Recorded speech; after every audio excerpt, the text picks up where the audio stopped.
but I'm gonna be butt ass naked so the wind could just be hitting my balls and shit. Hey, bro, watch your jet. Watch your jet, bro. Watch your jet!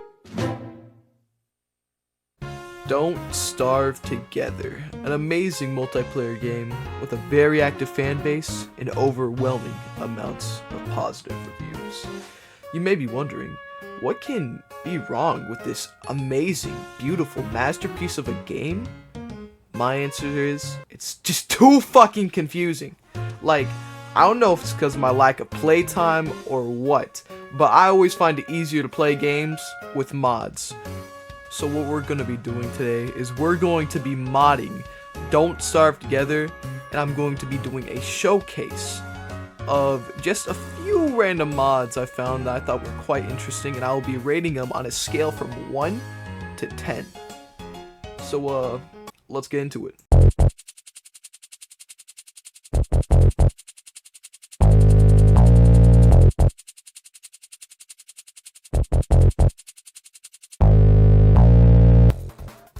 The Pizza Faces challenge doesn't really add anything except for the insanely OP pizza from Pizza Tower. If you aren't familiar with Pizza Tower, I made a video a little while back playing it, so if you want to go watch that, just click on the thing in the top right corner. But back to the mod, it's just a pizza that follows you around everywhere, but the catch is that if you touch him, you kind of die instantly. This adds a lot of challenge to the game, considering that if you stop moving just for a little bit, your entire run could just end. While this mod is kind of one of my least favorites because how bad I am at this game, and just like on top of me being bad, I have to get followed by an insta-kill pizza, I still recommend this mod to experienced players because I feel like this would actually be really fun if you know what you're doing, unlike me. So for that, I give this mod a whopping 7 out of 10.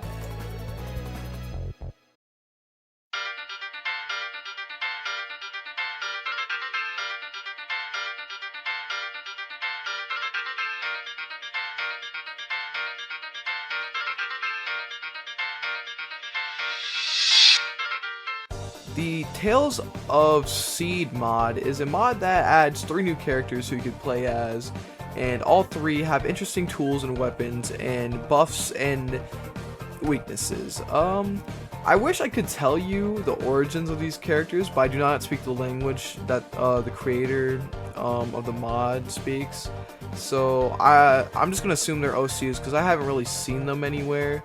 But the 3 characters in question are Sendy, Hanan, and Tease. I really hope I pronounced those right. I'm gonna showcase these characters separately so then I could just get into the meaty goodness of each one of them. So we're gonna start off with the first character, Sendy. Sendy starts off with what looks like to be a wooden sword, a backpack, and a food item I'm just gonna call chicken nuggets because it's what it looks like. Starting off with the wooden sword, it just sucks. Like, there's nothing good about it. I hate it. It took me like 30 hits just to kill a single bee, which is like outrageous. So yeah, fuck the sword. The backpack though is pretty good if you like to hold a lot of items. I just kind of like put the sword in there when I played through as Cindy because the sword is shit. But the chicken nuggets, every character actually gets 25 each, and like each chicken nugget, it like heals you and it fixes your hunger, which is pretty good. Start off of food. Next character is Hanan, who appears to be the fox boy like every 6th grader has as their wallpaper. Now, Hanan gets a machete, jerky, lubricant, and 25 chicken nuggets as well. Along with all that, Hanan gets a little speed boost, which is pretty little dirty secret. He probably has to have the speed boost to go save his Eakins. Next and last of this mod is Tease, who appears to be a 10-year-old boy who isn't old enough to agree to the terms of service. Tease items consist of 25 chicken nuggets from McDonald's, a transgender pickaxe with a side of candy and frog nutsack, Tease is my second favorite behind Hanan, and that's because his pickaxe is kick-ass. Like, it could cut down trees, it could break stones, and also it does more damage than the shitty wooden sword, which I like. This mod is just like really strange, and I feel like I missed a lot, so I highly recommend that you play through it yourself, because it just seems like there's so much more to it, and I just didn't get to that because I didn't have time. But besides that, I rate the Tales of Seed mod a 8 out of 10.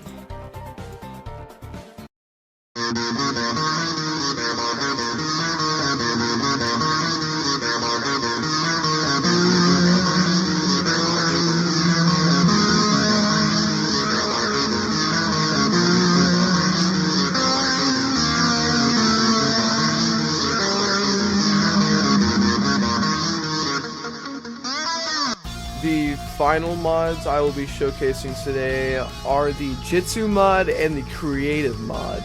Now, starting off the Jitsu mod adds a bunch of Jitsus from the hit anime Naruto, and I'm gonna be frank with you, I have not touched Naruto, like, at all. But besides that, the Jitsu mods are actually really interesting. Like, the one that's been shown on screen right now, that one is a Jitsu that makes every enemy and, like, animal and shit around you, it makes them go to sleep, which I think could be really useful in some situations, but I don't know. Next Jitsu up is gonna be this weird ice rock Jitsu. Now, I think this is like supposed to be like a shield. I didn't really mess around with the Jitsus too much because, like the last mod, I didn't really have a lot of time to experiment with them, so I highly recommend you guys install these mods and play them yourself because I think they're really cool. My favorite one is the Fire Clone Jitsu, or it's not Fire Clone, I forgot. I don't watch Naruto, but it's like a fire spin, and it like has unlimited charges, which is like a really good weapon, as you're about to see. It took me a second to find out how to use it, but it's really good from what I could see, and I really like it because fire is just really cool, you know. There's so many Jitsus in this mod pack. If you look at my item bar, you'll see there's like, I think at least 8, and that's a lot, and I'm pretty sure there's more. This is the super size Jitsu, I think, and that's the Shadow Clone Jitsu, which is probably one of the more iconic ones from Naruto. This is like Stonewall Jitsu, and yeah, I don't know. I don't really know a lot about this Naruto, but I'm telling you, I'm not pronouncing any of these right, because fuck Naruto. Besides that, this mod's really cool, and I really like the work and effort that's been put into it, because they had to put in effort to every one last of these. So for that, I'm gonna rank the Naruto Jitsu mod a 10 out of 10. Next up is the Creative mod. Like, it's okay. I mean, it's just creative mode. It has some extra things, but you know, creative mode does add a lot to this game.